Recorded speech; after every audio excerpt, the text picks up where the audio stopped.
ये संपत्ति इकट्ठी करके किसको बांटेंगे? जिनके ज्यादा बच्चे हैं उनको बांटेंगे। ये देश हिंदू राष्ट्र है और हिंदू राष्ट्र रहेगा। हिंदू मुस्लिम हिंदू मुस्लिम हिंदू मुस्लिम हिंदू मुस्लिम। कि मुसलमान हिंदुओं के साथ नहीं रह सकता तो क्यों रखा है इस देश में? यार ये सबसे बड़ी समस्या ये मुसलमान है। बस देश से ये खत्म हो जाए तो सारी समस्या खत्म हो जाए। पता नहीं मोदी जी समस्या का समाधान कब करेंगे। अरे अंकल, कितनी देर से देख रहा हूँ आप बस टीवी में घुसे हुए हो।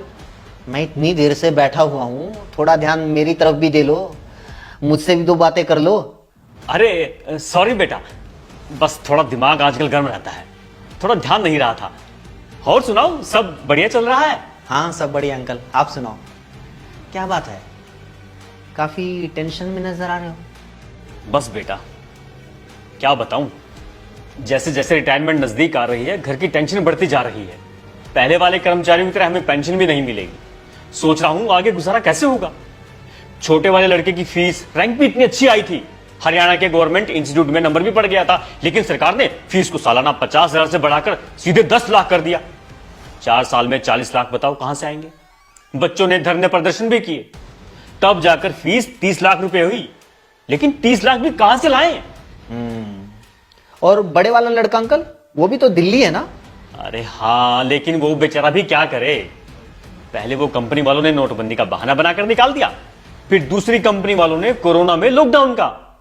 अब कुछ दिन पहले ही नई नौकरी मिली है, लेकिन कब तक? प्राइवेट कंपनी को क्या भरोसा। हाँ ठीक है अंकल, वैसे थोड़ी मेहनत तो लगती है, अच्छा होता अगर किसी गवर्नमेंट जॉब की तैयारी करवा देते। अरे वो भी करवाई थी भाई, लेकिन आजकल गवर्नमेंट जॉब बची कहां है। 2 साल भर्ती का इंतजार करके फिर तभी तो प्राइवेट नौकरी पकड़ी है। हाँ चलो ठीक है। और आंटी की सेहत कैसी है अंकल, ठीक है ना? अरे कहाँ ठीक है। 3 दिन पहले शाम को घूमने जा रही थी, 2 बाइक वाले आए और गले के चेन छीन कर ले गए। बेचारी इतनी बुरी तरह गिरी है कि बस। क्राइम कितना बढ़ गया है आजकल, पता ही नहीं चलता कब कौन कहां किसको झपट्टा मार दे, किसको गोली मार दे। ऊपर से पुलिस कोई कार्रवाई नहीं कर रही। रिश्वत भी दे चुका हूं, फिर भी अब तक चोर नहीं पकड़े गए। 50,000 रुपए की चेन लेकर भाग गए। कोई बात नहीं अंकल, चेन तो और बन जाएगी, लेकिन आंटी तो अब ठीक है ना? कहां बेटा, बेड रेस्ट पे है आज तक। वो तो पहले से ही शुगर और गठिया की मरीज थी, हर महीने 10,000 रुपए की दवाई आती है। आजकल इलाज करवाना कितना महंगा हो गया है। मैं खुद इस डर से बीमार नहीं होता कि इलाज का रुपया कहां से लाऊंगा। हाँ तो किसी गवर्नमेंट हॉस्पिटल में जाया करो ना अंकल। अरे गवर्नमेंट हॉस्पिटल में जब तक ओपीडी की पर्ची कटती है, उससे पहले तो मरीज की दुनिया से पर्ची कट जाती है। गवर्नमेंट हॉस्पिटल, गवर्नमेंट अस्पतालों में अगर फैसिलिटी होती तो हमें क्या शौक था इतने महंगे इलाज करवाने का। सही कहा। आजकल महंगाई इतनी बढ़ गई है कि मार्केट की तरफ मुंह करके सोने का मन भी नहीं करता। पेट्रोल डीजल ही देख लो कितना महंगा हो गया है। अरे सिर्फ पेट्रोल डीजल क्यों, गैस सिलेंडर, दाल चीनी, सरसों का तेल सब इतने महंगे हो गए हैं कि मैं तो ये सोचकर हैरान हो जाता हूं कि तुम लोग आगे चलकर कैसे काम चलाओगे। तुम लोग अपने बच्चों को कैसे पालोगे। ओ हो। अब समझ में आई आपकी परेशानी। कितनी सारी समस्याएं अंकल। आपके पास पेंशन नहीं है, बच्चों के पास रोजगार नहीं है, एजुकेशन महंगी है, इलाज महंगा है, पेट्रोल डीजल तेल सिलेंडर सब महंगा है, क्राइम बढ़ रहा है, रिश्वतखोरी बढ़ रही है।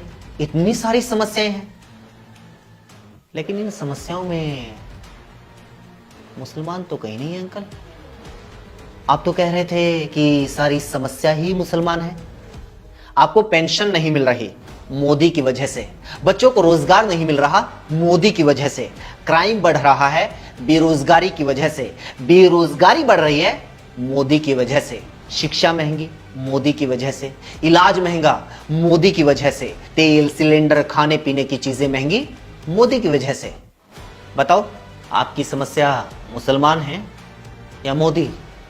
अरे बेटा इतना तो कभी सोचा ही नहीं।